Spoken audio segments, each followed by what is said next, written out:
During this holiday season, my thoughts turn to those who have made this show possible, and I would like to wish our listeners, our sponsors, and everyone else a Merry Christmas.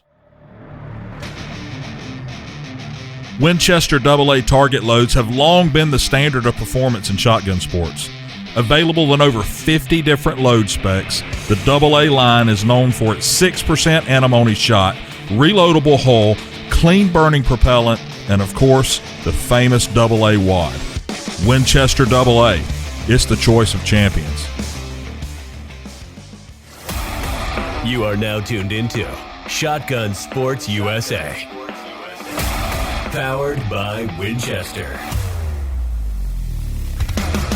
Recorded in the U.S. and streaming all over the world. We talk to shotgun shooters from all disciplines, championship-winning coaches, gun clubs, world-class target setters, vendors, and industry-leading companies that fuel the sport. If you are into clay target sports, you are at the right place for insider information from some of the best in the world every single week.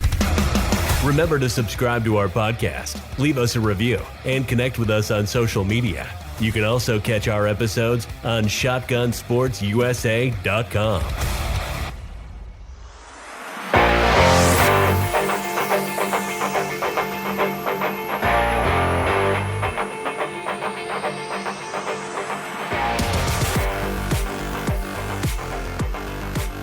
My guest on the show today is an NSCA Level 3 instructor and a shotgun coach. He has a very interesting story on how he got involved in the sport, where he wants to be in the sport, and what he's going to do to get there. Please welcome to the show, Bill Elliott.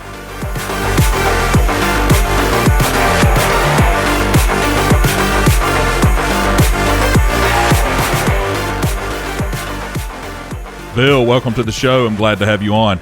Justin, thanks for having me on. I think a lot of people have heard of you, but may not know how you got into doing what you do. You just kind of emerged into a clay coach, and I want to get the story from you. You were a school teacher all the way to a university dean, shot at this time. You quit a very good job to start a career combining the two, and now you still teach, but you teach people with a shotgun. How did this happen? Well, it was interesting. I remember the day I took the parachute off and kind of jumped into all this, but it all stems back to like around early 1990s. I was a punk skateboarder, 42 detentions, 7th grade, and was learning my lessons and life, and started working at this gun club called the Avon Sportsman's Club, and they had a trap field, a skeet field, a rifle and pistol range, and I was that kid that they looked at and said, "Hey kid, get in the hole." So I'd go down in the trap house and down there for probably 6 to 7 hours. And at the end of the day, there was always a guy like Bill McCabe or Roy Martin or Wally Presslin. These guys had the old Winchester 101 or the Belgian Brownings. And they'd say, "Hey, you want to shoot my gun?" And man, my eyes would just light up. And I tell people this day is the best job I ever had. If you think about it, it's come full circle. But in between that, I went to Ohio State and got my graduate degree from Baldwin Wallace, where I studied special education, and I was a high school teacher, director at the local career center, and then I went on to be university dean. And it was about when I was 40 years old, and I just said, like, there's just got to be something else out there. I was coaching on the side about 15 to 20 hours a week, and I just knew if I never took that leap of faith, in this career journey, I'd always look back and say, what if? And I was fortunate. I always had Don Curry in my ear saying, "Do it, Bill, do it." And he's been a great mentor along the way, and now I'm doing it full bore. Anywhere from 30 to 40 hours a week, depending on the weather here in beautiful Northeast Ohio. Yeah. So you went to school obviously to be a teacher or a part of an administrative team or something. So Sure. So why did you all of a sudden decide that was it just not fun anymore, or was it something that you were bored with? I think it goes back to the lasting impression that that job left on me. I loved shooting. I loved clay target shooting. My dad was always into like rifles and pistols, and I actually got him into clay target shooting from, working at the Avon Sportsman's Club. But, going back to what you're asking about the teaching and all that, if you think about it, like when you go to school to become a teacher, they teach you about the, how people learn differently, whether it's auditory, kinesthetic, or visual, Mm-hmm. And I think back to my first classroom in this new school district. I walked in, I just got my master's degree in special education. And so in that classroom, I think I had 3 Down syndrome students, 2 autistic students, probably 2 behavioral students, and probably 3 ADHD students who I could totally relate with because I'm as ADHD as they come if Right. you know me well enough. But I was like, okay, I don't, in public service, I don't get to pick my fruit. But you need to find a way, Bill, to make sure that each one of these individuals in this class learn what you're trying to get through.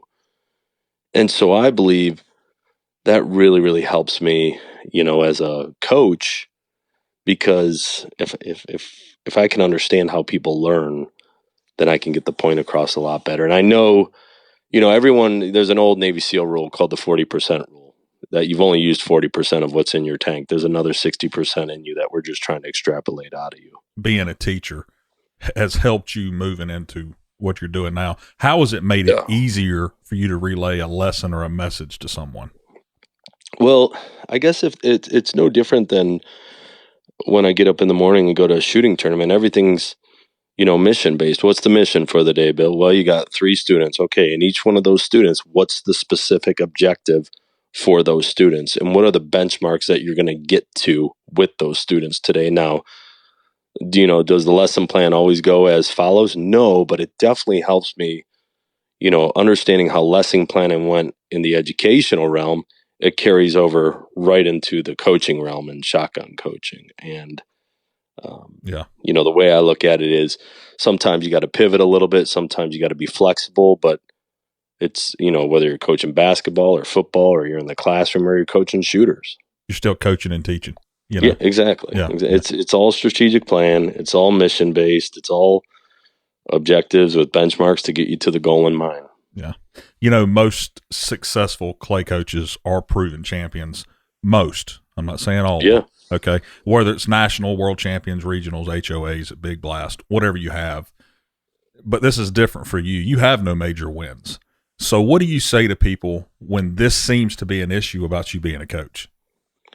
It's funny. It hasn't really impacted me at this point. I mean, I'm coaching 30 to 40 hours a week, but I can tell you this. I totally get what others would question or wonder, like, hey, well, that guy hasn't done anything. Well, that guy, or Bill Elliott, who's he? Well, give me time, right? I mean, it takes time. Just like shooting is just like an apprenticeship program. If you think about it, like, not many people, unless you came from a gun club or maybe you had resources in your corner that helped you along the way, that allowed you to shoot 1,000 targets a week and you didn't have to work or something like that. I mean, if you take advantage of those resources, great. But to the people who, question somebody's coaching ability on the success that they have seen on the big stage, I just say, hopefully give me time, because I'm chasing it too. Like this year, I'm trying to hit all the regionals, trying to hit all the, I'm going to the Gator Cup. I'm going to some of the Florida shoots. It just takes time. And I think there are some people though that don't want that.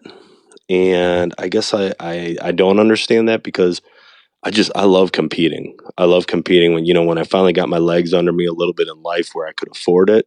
Right. That was huge. And when you get on a good roll in life, things happen in life that, hey, you might have to take a step back for a year and a half or 2 years. But when you get a good, consistent roll in competing, that's when I think, some major wins or some big blast wins or things like that are coming for you down the road. Yeah. So what big shoots, Bill, have you been to? I know you're from up north, so. Yeah. I've shot the Northeast Regional. I've shot Nationals. Like, it was funny. Like this past year at Regional, Northeast Regionals, I had a really, really strong first day. Mm-hmm. Really strong. Felt great. I was up there with, the names that I read about or the people I call every once in a while. And right. Man, did that feel nice. Well, second day, not so good. But I always go back to, remember what Nick Saban said. How did you feel? Yeah. Whether you win or whether you lose, how did you feel? And I'll tell you, that was a long 8-hour drive home. I'd probably take some advice from Nick Saban. Right. And he's one of the guys I look up to. But I also go back to, I remember I took a lesson with Wendell Cherry. This was like 15 years ago when I first got into the game. Mm-hmm. And Wendell gave me some homework. And I was like, well, I can't do that. And he's like, well, why not? I'm like, I can't afford that. He's like, what do you drive? And I'm like, I drive a Taurus. And he's like, well, sell it. What do you mean? Well, sell it so you have money so you can do what I'm asking you to do. And I never understood that commitment level until now. Castellani shooting vests are manufactured in Italy and internationally recognized by elite shooters as the most popular, lightweight shooting vests on the market. Castellani vests are especially known for their Italian styling and superior craftsmanship and quality, making them a vest of choice for all shooting disciplines. Ultimate Shooting Accessories is the exclusive supplier of Castellani vests in the United States. Visit ultimateshootingaccessories.com for more information and to place your order. That's a pretty big commitment right there. Yeah. Sell your means of transportation so you can go shoot clays. Yeah. So it's kind of stemming back to the question just a second ago. Yeah. As far as the clays coaching, do you think you should have a good resume or shooting resume? And if so, why or why not? Yeah. I think, first of all, it depends on the commitment level of the people you're trying to coach, right? I think if you're trying to do more recreational, entry-level type shooters, the goal is to be safe, have fun, right? But that's not where I want to be. I want to coach top-level shooters. I want to see in every class down, whether it's master, double A, B, C, I want to see my students winning. Mm-hmm. And I think in order to coach at that kind of level, you have to see the targets that people are seeing nowadays. Think of how much machines have changed in the last 5 years, right? Yeah. There's no such thing as a target on a straight line anymore. Everything is in transition.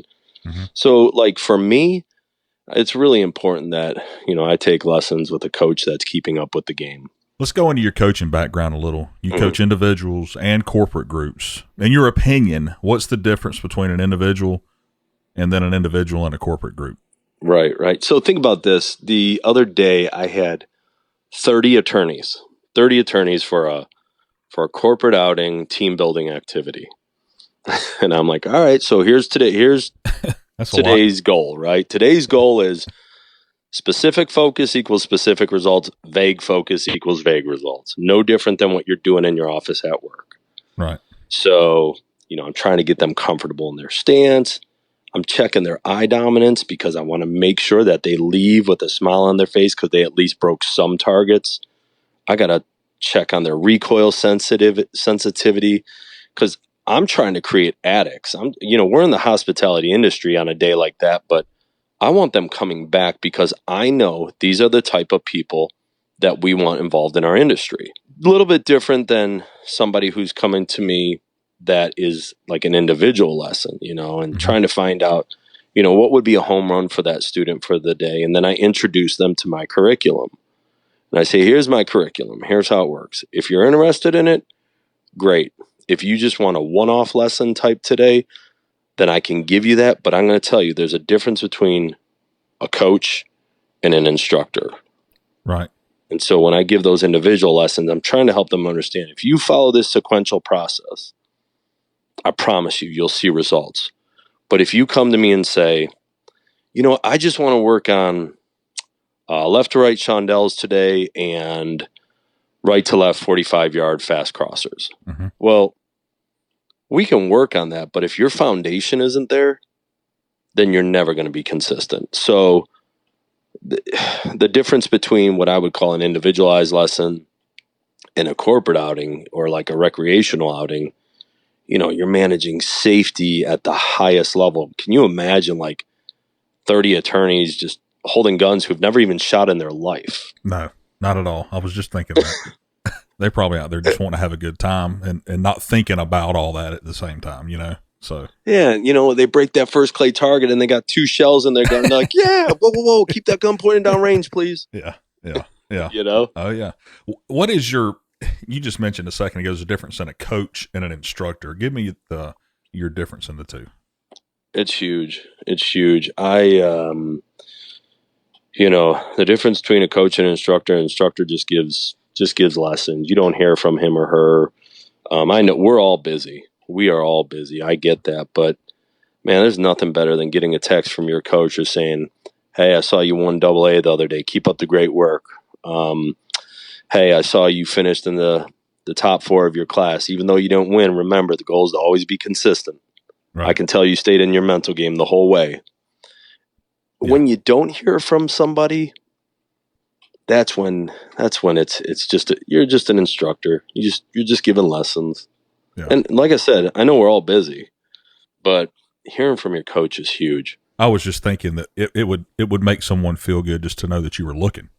You should see me. You should see me scan iClays, Score Chaser, and Win Score every Saturday, Sunday, Monday. I just want to give them a little, hey, right? A little pat on the back. Yeah. So, are you more into competitive shooters or recreational shooters, Bill? I would say it's about 60-40, 70-30. Definitely more on the competitive side. If they're not on the competitive side, I love to take a recreational shooter and convert them. I shoot with all my students. That was probably one of the hardest things I had to get used to. When you're coaching so many people, you're bound to get squatted with them. And I used to try and avoid it. And I remember I was talking with David about it, Radulovic, mm-hmm. and just really, really saying, hey, he's like, just get used to it. Take your time, man. He's like, squat up with them. And eventually, if they understand how you coach and what your expectations are of good squad culture, because there is a such thing as squad culture, mm-hmm. then guess what? You always have good people to shoot with. Not everyone has the same style of coaching or techniques as far as teaching someone something. So how do you feel that what you do in your lessons is just as beneficial to people as anyone else? I think the biggest thing is, like I spoke about earlier, look, you can't make an offensive lineman a cornerback, right? Yeah, that's true. You can't. You got to look at, what does that person bring to the table? We can only break a person's stance down so much, right? I mean, you look in our game. I mean, you see everybody, they got different stances, different pre-shot routines. I think what I try and do is find out who that version of them. I like to look at the inbound and outbound move first, the inbound quartering move, outbound quartering move, because I believe that's 70% of the game. That's where the game is won in A class and below. I really believe that. Yeah. And I want to see what their default move is based on the character of the target. So if a target is quartering, but it's got speed, are you still going to start on the back edge of it, or will you start on the middle of the target or the front side? And I want to figure out why you like to start there, because some people like to start on the front side of a quartering target. Me mm-hmm. personally, I like to start on kind of the back side. Right.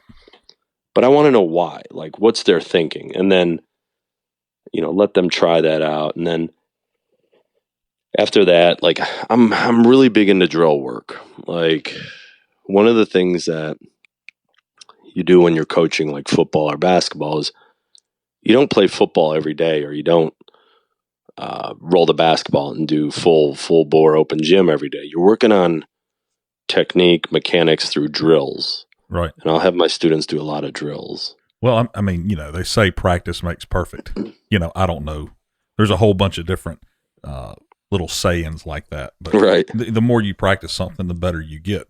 And I guess that's why you would have them work on drills, is what I'm assuming. It's pretty cool. So, I know we're going to talk about this later, but I wrote an article in Clay Shooting USA called 5 for 5. And in that article, I had the opportunity to interview 20 of the top shooters in the United States. And I tell people, if you have a chance, read this series, because, I mean, anywhere from, Kevin and Michael to Wendell Cherry to David Radulovic to Bobby Fowler, Braxton Oliver, and you will see who's not afraid to come from the backside of the target, who's not afraid to change chokes, who uses different shell sizes. And pretty much out of those 20 shooters, only 2 of them truly used what they would call one default move to break a target. The other ones have a bag of tools, a bag of tricks.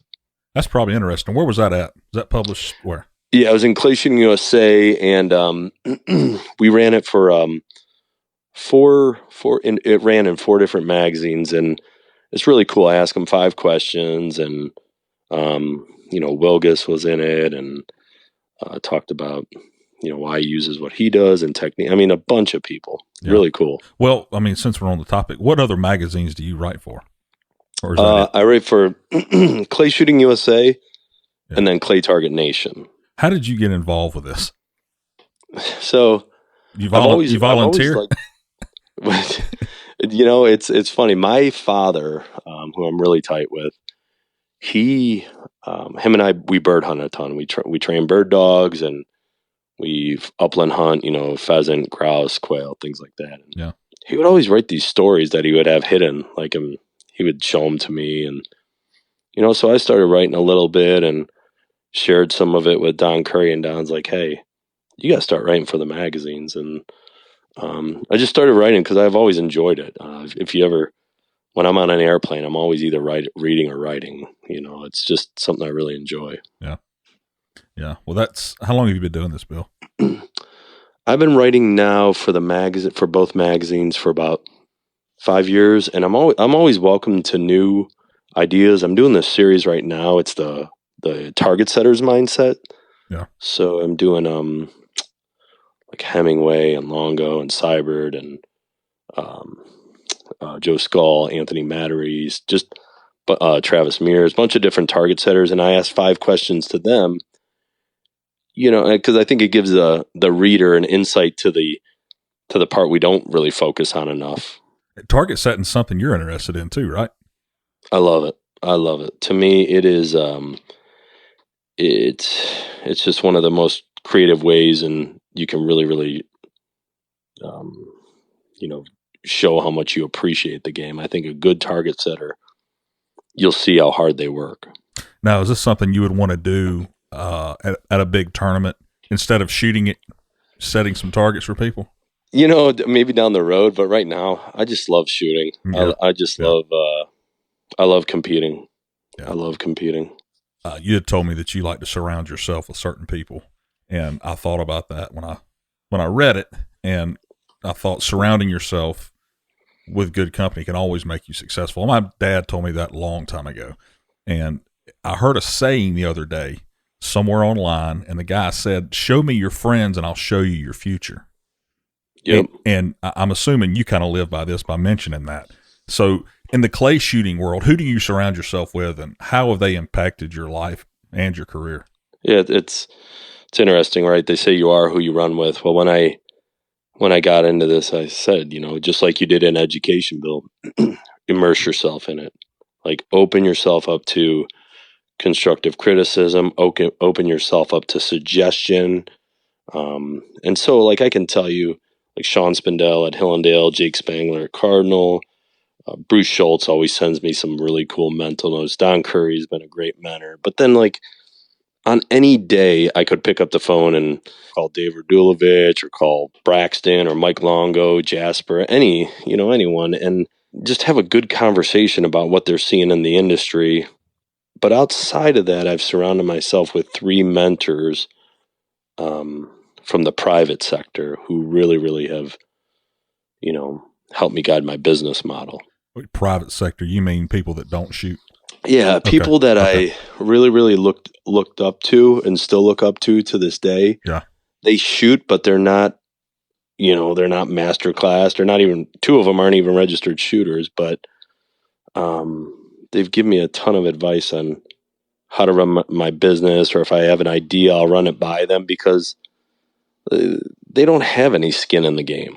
Good businessmen, women. Yeah, and one of the things I've done in the last 6 months is really, really, I was trying to think of leaders out there who are successful, CEOs, CFOs. Where is it repeatable? And I really couldn't find it. So I started studying people who were successful, and what came up was Navy SEALs. So I've really, really been studying the Navy SEAL mindset and the Navy SEAL training the last 6 months. And man, you wouldn't believe the stuff that comes out of that. Man, I'm telling you, I've read about those guys too, and they are absolutely insane with what they do. Yeah, it's next level. It really is. But if you want to be at that high level, maybe there's a couple things that we can borrow from them in their training that we can transition into our training as shooters on mental toughness or, the mission-based outcomes that can help. Yeah. Well, even though you're a coach, you're still going to get lessons yourself, working on yourself. Heck yeah. So how is this benefiting you as a shooter and a coach? I love going to lessons. And the way I look at it is if ego is the enemy of advancement, right? One of the things that always made me better, I remember I had this, when I was the university dean, I had this guy in New York named Anthony Stanziani, right? And he was my, supervisor, and he would call me every day and say, "Hey kid, what's the plus delta for today?" Every single day. So, what's going well and where are the opportunities? Right. And so in the past, I've taken lessons, with David Radulovich, Don Curry, Anthony Matteries, Juan Cherry, Matt Hudeman, just really, really just looking at, every one of them is a little different. But if I can come away with 2 or 3 nuggets from every single one of those lessons, then why not? Yeah. Do you incorporate this stuff you learn into your own instruction also? What do you think? Heck yeah. I mean, think about this. In any profession, there's professional development, isn't there? Oh, yeah. We really don't have professional development. So to me, if I'm going to go and spend, $1,500 and travel 8 hours, and I'm going to take the most out of it for myself, but also, what can I borrow? Maybe they say something different and better than what you say, and it's worth putting it into your, Yeah, I remember one time last time I went to Anthony, I was like, "Hey, I want you to work on something with me today." And he's like, "What's that?" I said, "I want to learn how to shoot a fully mounted gun." He's like, "What do you mean?" I was like, "Well, when I switched to left-handed, I said, I never really learned how to shoot a fully mounted gun. You know how people call it pre-mount? Well, it's mounted, right?" Right. And I said, I want to learn how to look around a gun too. And he's like, "Bill, that's why guys like me and Zach beat you." Yeah. And I was like, "You're exactly right." And so, like, if I don't learn this, it's going to be something that always nags at me. So when you give your lessons, what clubs are you normally at?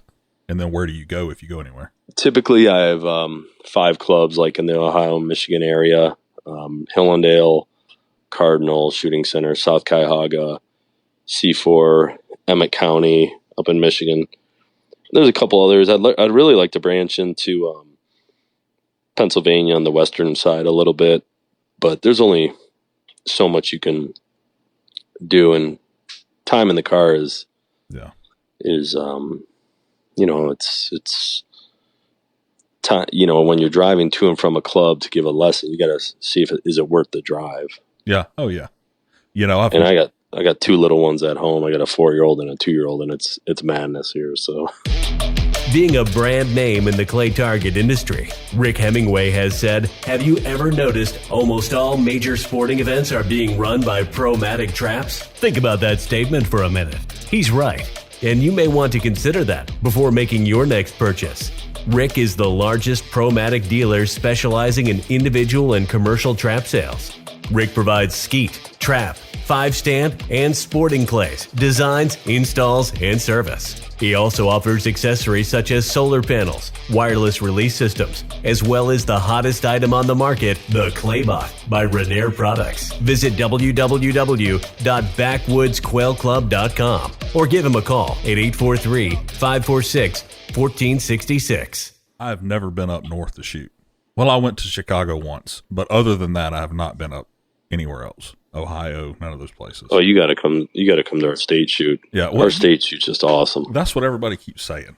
That's a good state shoot. It is. Whether last few years it's been hosted by Hillendale and Cardinal, and they're both just awesome facilities, but so different. Is it now the weather up there right now? You got snow all over the ground? You know what? It's funny. When I started this journey working outside, I became a weatherman, and I can tell you, I've been pretty fortunate these last 3 years. We do not have snow yet, but it's coming. I mean, it's been 28 degrees, 50-mile-an-hour winds. The tournament here last weekend at Hillendale was it was brutal. It was, I mean, you heard trees falling down in the background, and wow. It was crazy. Now, where is Hillendale? Hillendale's in Medina, Ohio, so just about a half hour south of Cleveland. Okay, all right, yeah, yeah. And you know what? I also coach at Eagles Nest, Dan Bailey's club, and Dan is just doing a phenomenal job with that club. Every time you go there, it's he's got something new going on. I see him at a lot of shoots. No matter where they're at, I see him. Mm-hmm. He goes everywhere. I mean, so if you think about it, like between Hillendale, Cardinal, Eagles Nest, South Cuyahoga, we're really blessed with awesome clubs in this area. Are you involved in SCTP with coaching any of the youth? Yeah, we have a huge team. Yeah. We got about 70 to 80 kids on our team.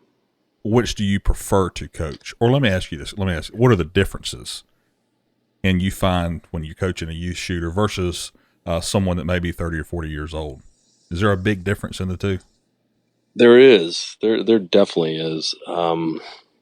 Like I said earlier, I believe shooting is much like an apprenticeship type model, right? Like if you want to become a proficient electrician, it takes X amount of years, or if you want to be a pipe fitter, it takes X amount of years.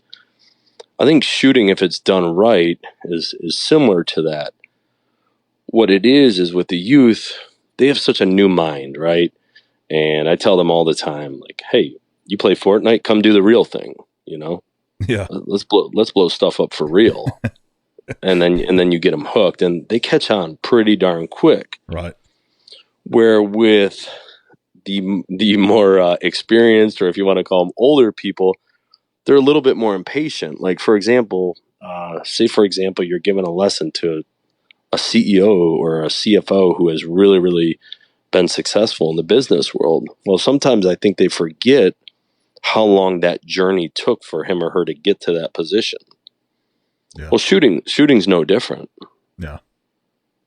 I think that's one of the hardest things is, like, with the youth, like I said, they have that new mind. They're sponges. They're waving the gun all around and just want to break stuff, where with the more experienced older population, they're just a little bit more apprehensive, and they've seen everything on the internet. And I was told to never let the bird beat my barrel. I always stay in front. Well, yeah, I mean, that's cool, but there's other ways too. I think one of the hardest things is to teach a guy who's been shooting trap for 20 years how to shoot a floating incomer properly. I can't even shoot those. I mean, it's gas on from the rip right off the arm. They're shooting at it. It's like, whoa, that thing's coming in another 2 or 3 more seconds at you, and it's going to land like 5 yards from you. You don't get bonus points for shooting it fast. The Ohio Sporting Clays Association, I know you have a role in that association. Yes. Why did you decide to become a part of that? And in the past, I was a trustee, and then I got out of the game for a little bit. And when I came back full swing, it's just one of those things. You want to wrap yourself in this game, immerse yourself in this game. I was already doing a ton of fundraising, sponsoring, emceeing the state shoot, getting sponsors for the state shoot. And if I'm doing all that, well, then might as well be on be a director and be on the board and have some influence on not only the state shoot, but some of the other great things that we're trying to get going in the state, involved with some youth stuff and maybe some stuff with some of the smaller clubs. Yeah. I'm on the GSCA board, Georgia Sporting Clays Association board, and it's good to see people wanting to be a part of things like this, to make the sport grow. And that's a topic that we get into on these podcasts all the time is, how do you want to see the sport grow? But, if I was to ask you that, I'm sure you've had some opinions. So what ideas or thoughts run through your mind when this topic is mentioned? I'm sure you write them down. No, yeah. I mean, I remember like whether it was skateboarding and I wanted to throw myself down like 10 stairs, I would always write on my skateboard, try and you might, don't you won't. Right. Or like when I met my wife, like, hey, Bill, if you ask her out, she might say yes, or you'll never know though. She might say no, right? So try and you might, don't you won't. So I think she laughs at me because she says I was persistent, but I think we just need to be persistent about who we are, getting the word out on social media, asking people questions about, what do you know about our sport, seeking sponsorships. Like today, I sent an email to this clothing company because I'm outside freezing all the time and I spend a lot of money on their clothing. And I'm like, you know what? Why not ask them? Yeah. Right? Why not ask them if they'd be willing to help me out? And so I think we need to ask people in our game if they are willing to help out. And you can't be afraid of no, right? Right. But you also got to figure out who those players are. And I know at every one of these clubs, there are some people who are influencers, and I think if you ask them, he or she would be willing to partake in sponsoring something or helping out with something with the youth. I think the whole youth path is huge because, like, for me, it left a memorable impact that I wanted to come back to the game. Yeah. But I don't know in that 18 to 30 range, I don't know if that's really our biggest target because life gets in the way right there. Yep, that's right. Yeah. So I think like there's we could target 30 and 40-year-old population who are getting their legs under them and offer what some people don't like to do is offer like a recreational experiential learning opportunity where, hey, come shoot clays for a day. Yeah. And, you get one person hooked and it's growing the sport. Yeah. Everybody pretty much says the same thing. Pretty much. I mean, some people, you have some differences, but for the most part, it's focused on the youth. Yeah. And I think we're getting really strong traction, especially like all the charity events like at Cardinal or at Hillendale. I mean, you got 220 people there. And I love what Corey Cruz said. He said, hey, set up an NSCA table there, right? At those types of events, let them understand what this is all about, that there is a professional organization that represents clay target, sporting clay shooting as a whole, or skeet shooting as a whole, or trap shooting as a whole. Mm-hmm. There are organizations out there that are governing body, just like the PGA. Speaking of sponsors, I know you have some sponsors, and I know some people you probably want to thank. Yeah. Well, yeah, first of all, like my wife, I remember when I made the call to her to say, hey, what do you think, babe? Do I go for it? She said, go for it. Fiocchi's been huge. They're awesome. Mike at L&M Lens, DNA Armory, Ridge Creek Global, Compass Self Storage. Like not a day goes by where I'm not thankful for these organizations allowing me to be an ambassador for their brand. And I think, ultimately we forget that sometimes that, whether we're on social media or whether we're out there in the field competing, if you're fortunate enough to have somebody that's willing to put their name on you, you're representing them. You got to represent them right, Yep. Let them see the benefit of being a part of the sport. I'd tell you too. I mean, you guys are doing a great job and getting the word out. That last episode with Will Hinton, I tell people, take a listen. That was probably one of the most informational podcasts I've ever listened to. Have you met Will in person? I never have, and I just think it'd be awesome. He is a good dude. I'm telling you, he is, and he's funny. He is funny, a funny guy to be around. So he's a super guy. Yeah, it's so cool to hear his path. I mean, I don't think many people know what those opportunities are, and they're there. So, Bill, what else do you have going on, or what's coming up for you? Just looking forward to the 2022 shooting year. Looking forward to, hopefully the Caribbean Cup, then the Gator Cup, then the U.S. Open, and keep rocking and rolling coaching and writing and trying to be the best dad and husband I can be. Yeah. That's a job in itself. You know, you're talking about having time to coach and all of this, go to these shoots, and, you know, the home life is a full-time job. I mean, you know, so it's having small kids and I look at guys like, you know, Anthony's got 3 kids and Don's got 3 kids. And what's funny is, actually, now that I think about it, we all have girls. Isn't that funny?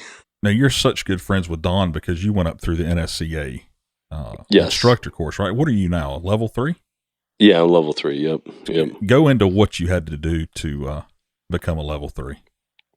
Well, you know, you obviously have to keep your attention to your logged hours and make sure you get your hours done and make sure you get your, you know, that time in. But then it's 4 days of rigorous testing. And I can tell you, like, a lot of people who haven't been through even a level 1, remember, the goal of a level 1 is when you take people out, make sure they're safe and have fun.